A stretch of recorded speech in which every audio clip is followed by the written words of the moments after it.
Agora de manhã nós convidamos uma pessoa muito querida nossa, o pastor José Arthur, para falar sobre esse tema. Está passando do ponto? Quando passa do ponto. O que será isso na cozinha, na questão da moda do chefe? Pastor José Arthur, bem-vindo aqui. Irmãos, ele já é um velho conhecido nosso, já esteve aqui algumas vezes. O pastor José Arthur, só para lembrar, ele era engenheiro civil nos Estados Unidos, abandonou a carreira para servir a Deus em nosso país. Quando eu o conheci, mais de 30 anos atrás, tem mais ou menos isso, 30 anos que eu o conheci, não sabia falar nem how are you em português. Não sabia nem falar como vai você em português, não sabia. Eu tive o privilégio de conhecê-lo, de acompanhar. Hoje ele é o diretor principal do Seminário Logos. Ele tem um PhD no Antigo Testamento, um doutor muito querido nosso, e nós temos aprendido muito com ele. Pastores têm sido formados através do ministério dele. Eu agradeço em nome desse povo por esses mais de 30 anos no Brasil, servindo a igreja. É um privilégio para nós tê-lo aqui. Bem-vindo, pastor. Muito obrigado, pastor Edgar. Ele foi meu primeiro aluno no mestrado, pastor Dorival, pastor Alfredo e pastor Edgar. Eles aguentaram muita coisa. Mas eu vou pedir que mostremos o vídeo antes de começar. Um vídeo sobre o Seminário Batista Logos.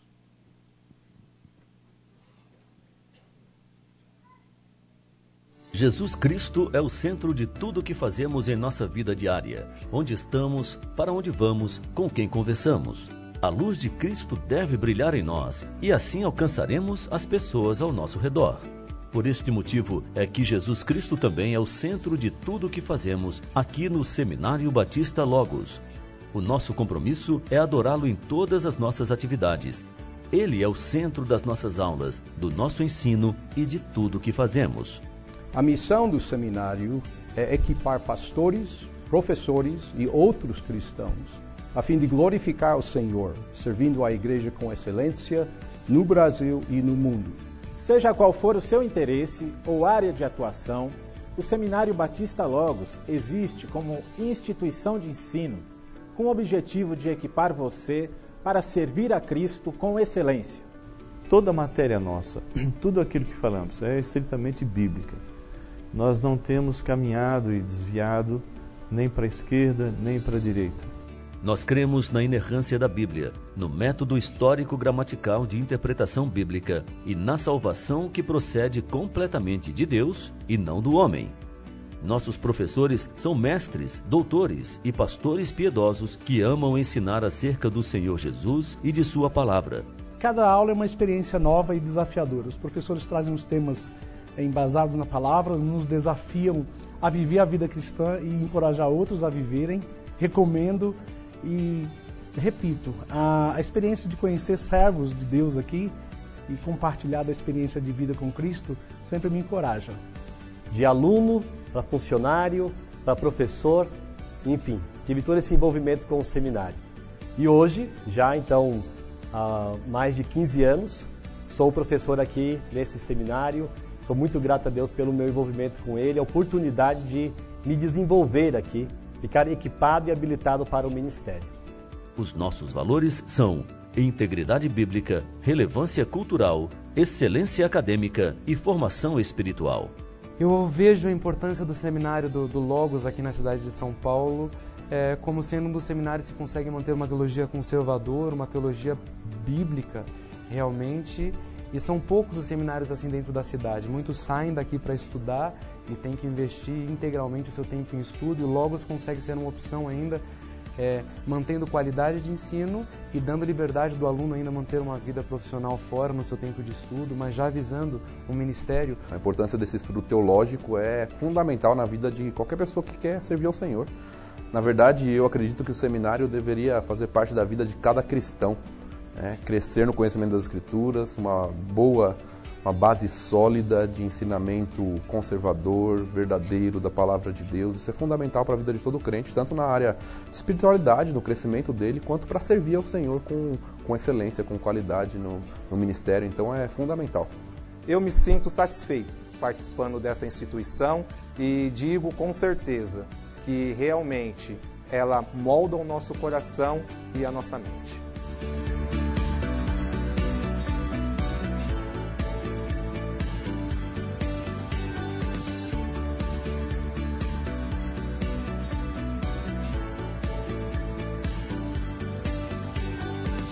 Venha conhecer o Seminário Batista Logos. Venha estudar teologia com a gente. Faça uma visita. Atenda ao chamado de Deus para a sua vida.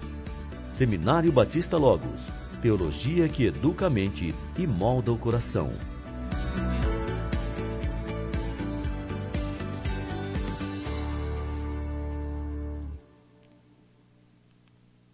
O Seminário Batista Logos existe pelas igrejas e para as igrejas. Nós queremos treinar obreiros. Temos vários cursos, temos curso equivalente a bacharel.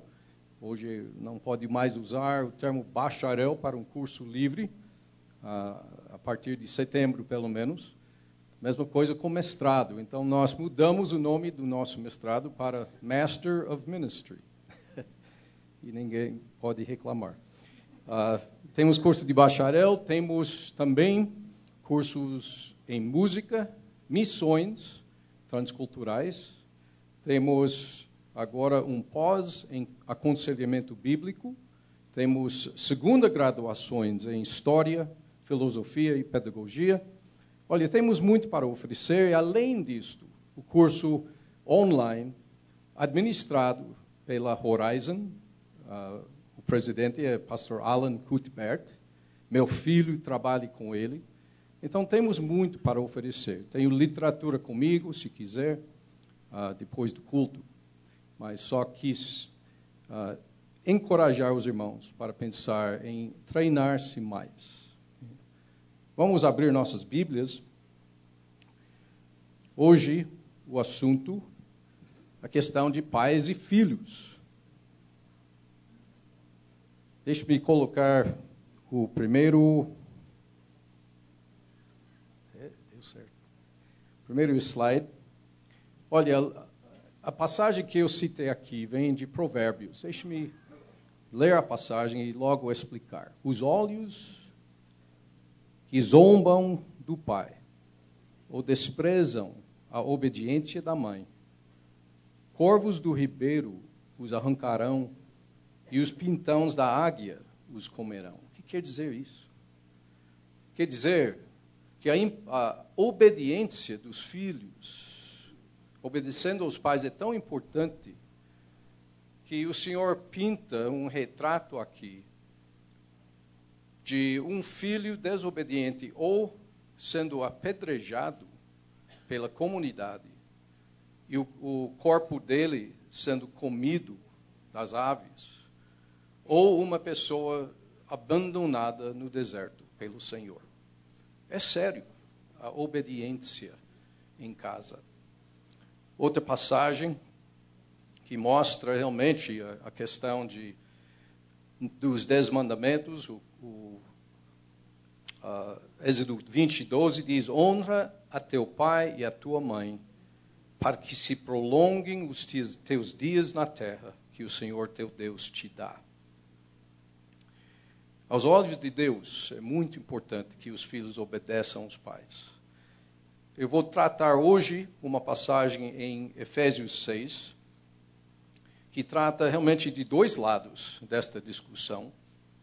Mas deixe-me primeiro começar dizendo que em Efésios temos realmente, capítulos 5 e 6, várias explicações de relacionamentos que devemos manter diante do Senhor.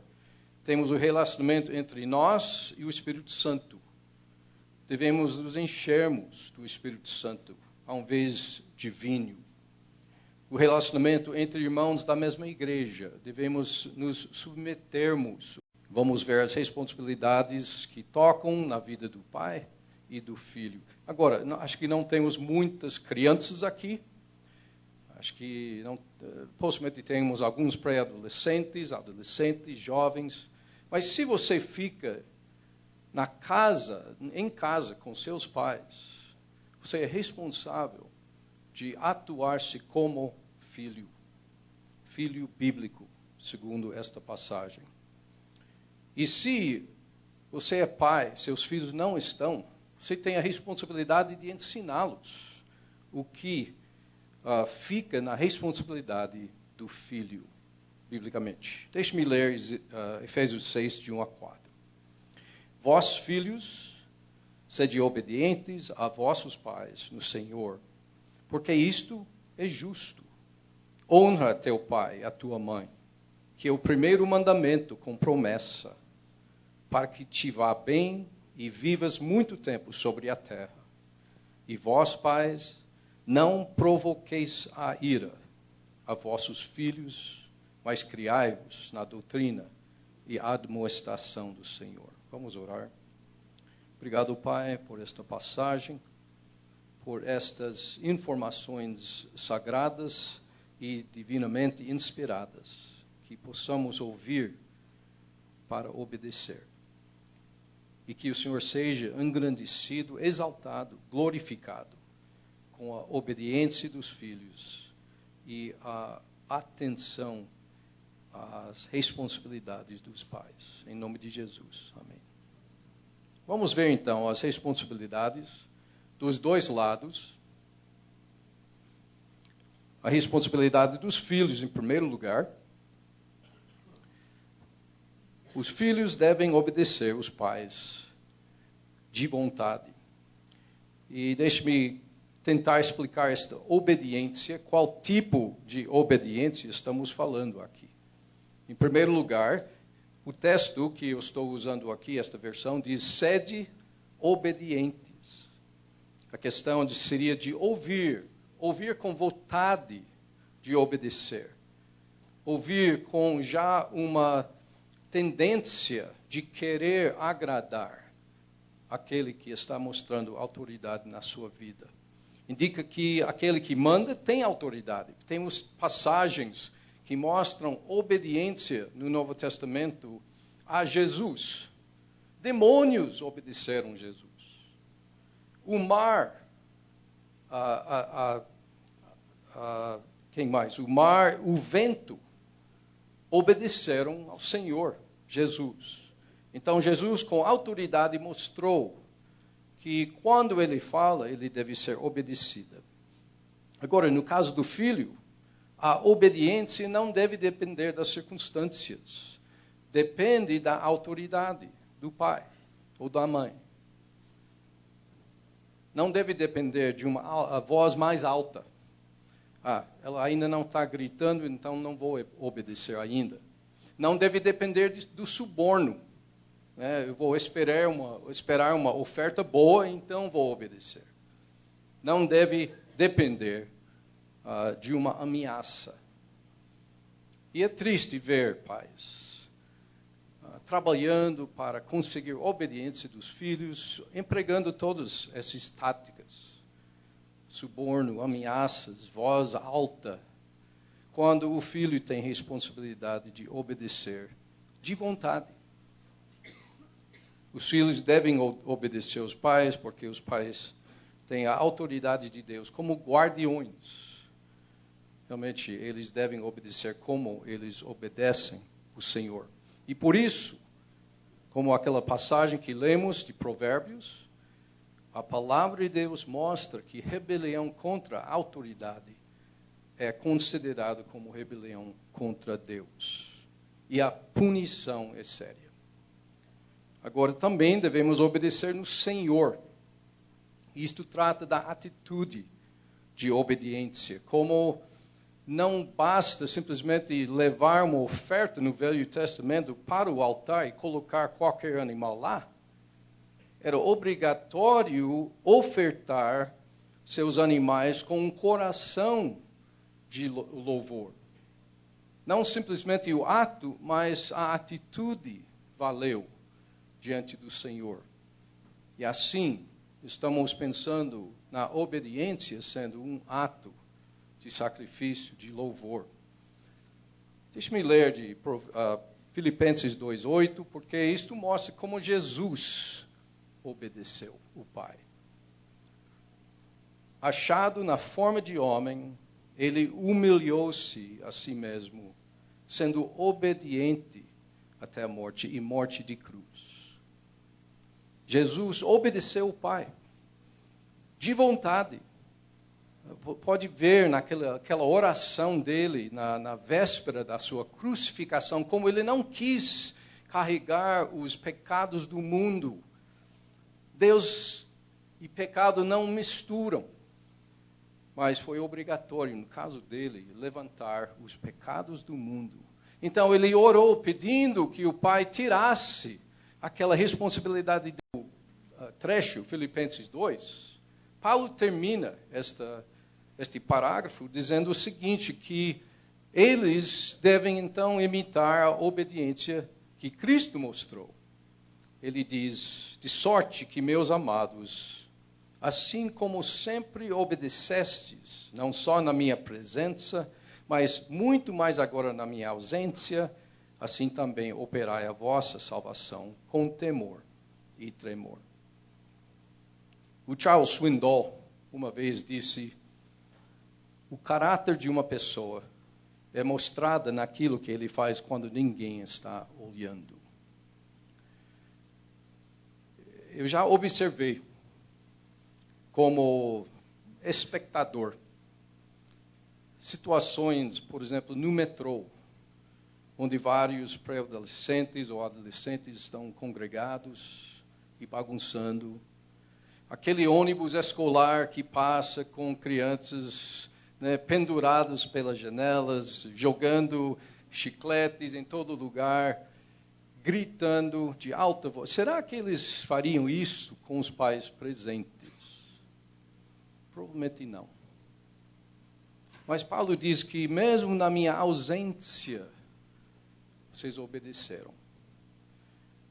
É super importante que obedeçamos no Senhor. E por quê? Porque isso é justo. Olha, eu gostei demais deste motivo que o Senhor coloquei por obedecer. Quantas vezes seu filho está perguntando, por que eu tenho de fazer isso? Porque eu disse que sim.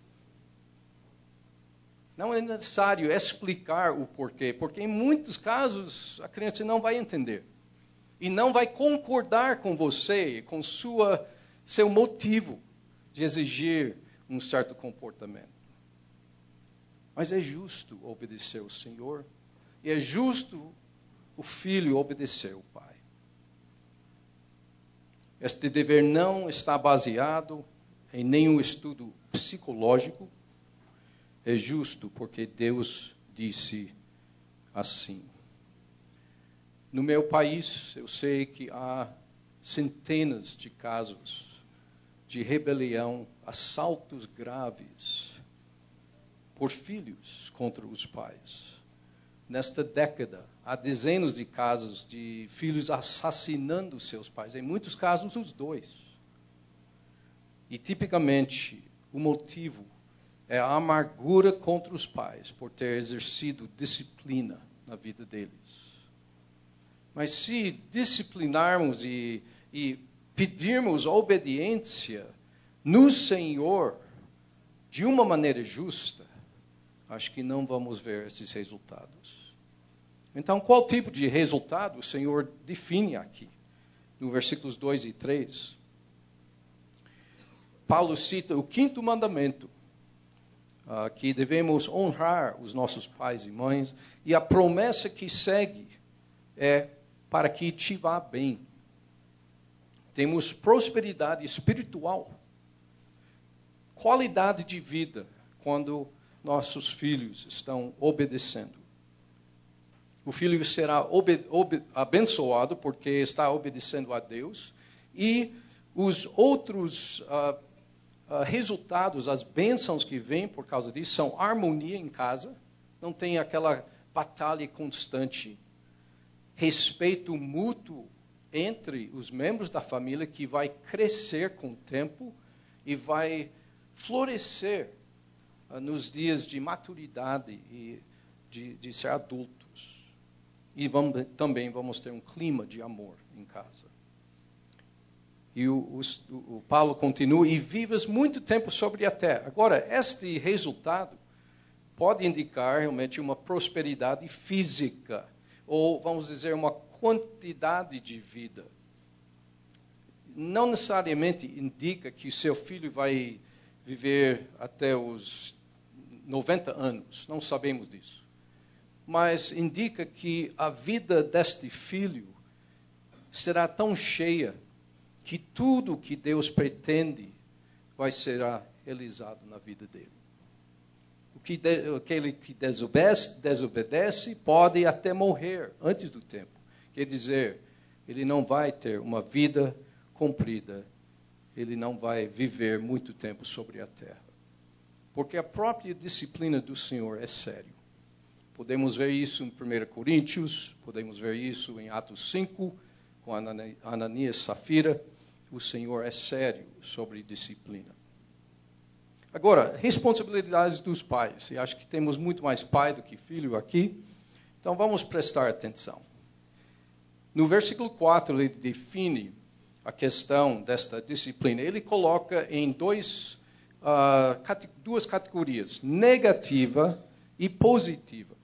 Negativamente, ele diz que não devemos provocar ou frustrar nossos filhos.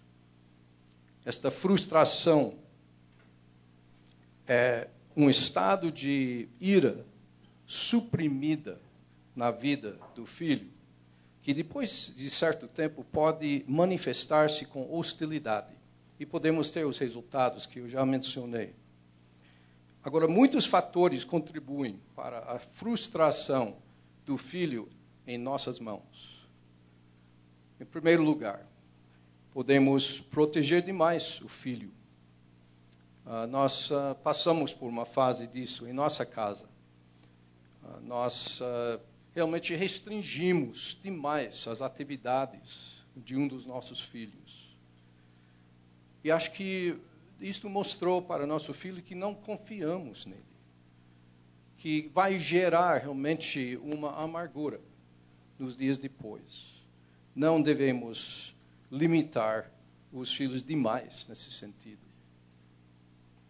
Pais que mostram favoritismo na família, isso é fatal. Temos tantos exemplos na Bíblia, né, em Gênesis até, com Esaú e Jacó. E o favoritismo mostrado pelos dois pais, Isaac em favor de um e Rebeca em favor do outro. E olha a bagunça que surgiu. Favoritismo não deve ser mostrado. Não devemos fazer comparações em nosso meio, em casa, comparando um filho com o outro, ou com tendências positivas ou negativas. Pais que exigem demais dos seus filhos, que querem que seu filho seja atleta, ou que sua filha seja erudita.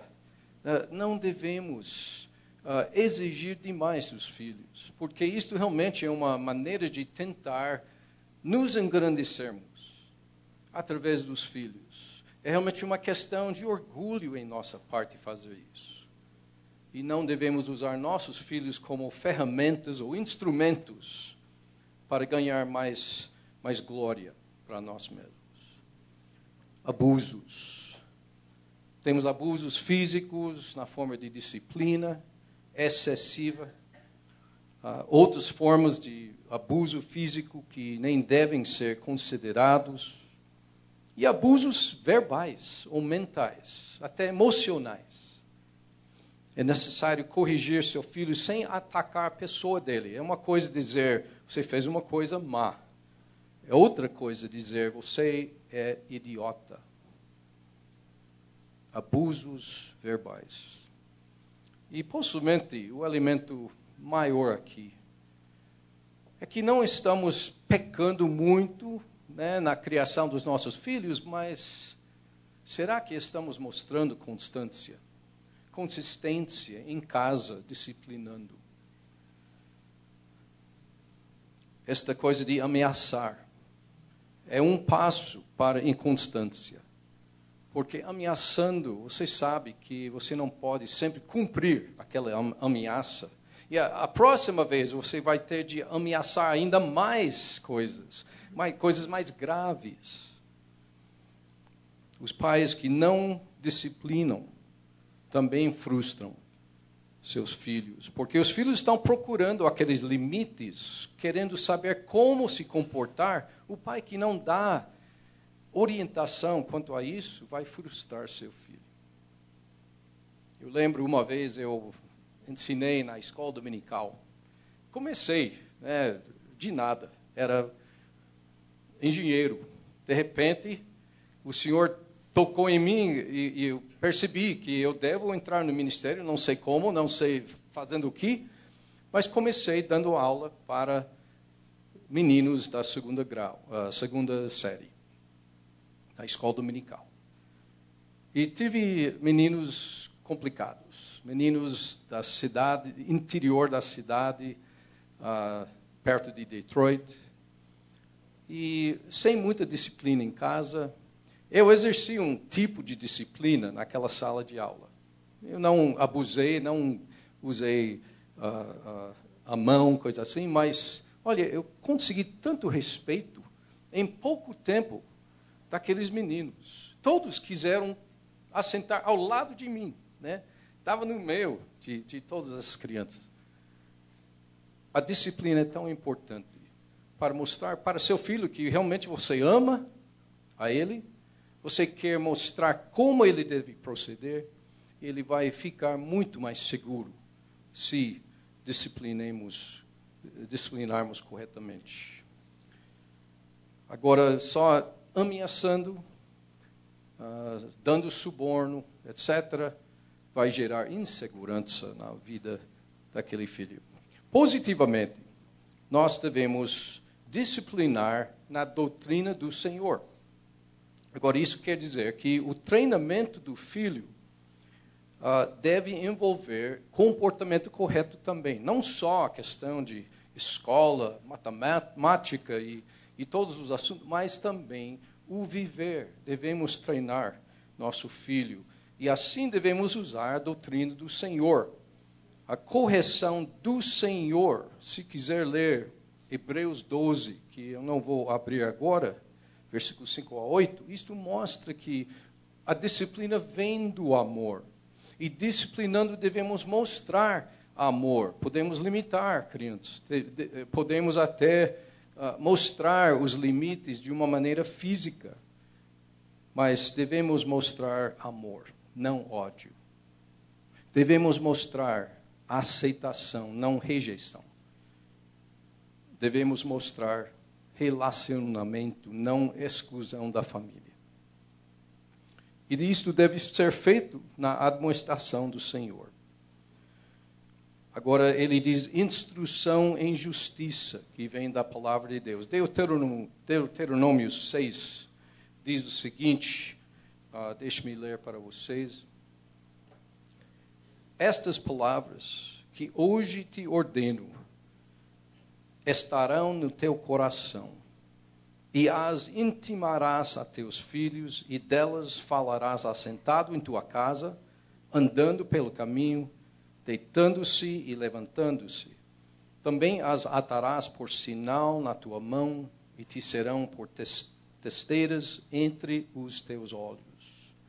A palavra de Deus deve ser usada a qualquer hora do dia, qualquer atividade, mostrando a conduta aceitável diante de Deus. E realmente a questão neste versículo das mãos e a cabeça são integrais, são importantes. As mãos mostrando as atividades, a cabeça até mostrando a orientação, pensamento, o motivo, a atitude. Tudo isto deve ser levado em conta e submetido ao Senhor. Então devemos admoestar no Senhor. O técnico de uma equipe esportiva não pode entrar em campo com seus jogadores. Ele vai treinar, ele vai instruir, ele vai mostrar o jeito de fazer o jogo. Mas ele não pode entrar no campo. Ele vai ficar ao lado. É o jogador que tem que agora entrar em campo e mostrar o que ele aprendeu, obedecendo às instruções e assim prosperando. Como pais, nós não podemos acompanhar nossos filhos para a vida inteira. Temos alguns anos, 20 anos, 25 no máximo, para treinar em casa nossos filhos. E depois, eles vão sair. E sabe, eles vão usar o que eles aprenderam para viver ou de uma maneira positiva ou negativa. E eles vão aplicar o que eles aprenderam para seus filhos, ou de uma maneira positiva ou negativa. Temos muita responsabilidade como pais de continuar nesta corrente de obediência. O cristão deve mostrar que toda a área da sua vida deve ser transformada por Cristo, até seu lar. Em vez do tipo de lar que o mundo conhece, com mais falta de respeito para os pais, com filhos frustrados, nós somos chamados para criar um ambiente totalmente diferente. E assim os pais e os filhos têm que cumprir certas responsabilidades. Os filhos têm que obedecer aos pais, mostrando a vontade de obedecer. Assim, imitando a Cristo, que obedeceu seu Pai completamente, mesmo indo para a cruz. E os pais têm que criar seus filhos biblicamente, evitando os erros que produzem frustrações nos filhos e antes disciplinando com amor e constância e inculcando neles a palavra de Deus. Tanto os filhos quanto os pais têm um número limitado de anos para cumprir essas exigências, mas os resultados são tão bons. Vamos aproveitar o tempo que temos para algum dia não olharmos para trás, lamentando que não usamos aqueles 20, 25 anos bem. Ao invés disso, lembrando com alegria como nós tivemos uma parte no treinamento dos nossos filhos para o futuro.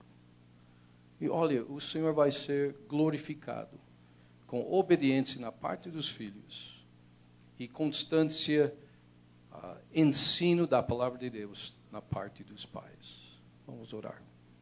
Obrigado, Pai, pela palavra de Efésios 6. Obrigado pela responsabilidade que o Senhor nos deu como pais. E a responsabilidade dos filhos também. Que possamos ver em nossos lares uma vida regulada pela palavra de Deus. Harmonia, amor e serviço dirigido ao Pai. Obrigado, Pai, que o Senhor está trabalhando em nosso meio nesse sentido, porque só a força do Senhor é capaz de fazer isso em nós. Que o Senhor continue em nós, nos fortalecendo para servir como pais, e que o Senhor esteja com nossos filhos, dando-lhes a atitude e a disposição de serem treinados para o futuro. Em nome de Jesus. Amém.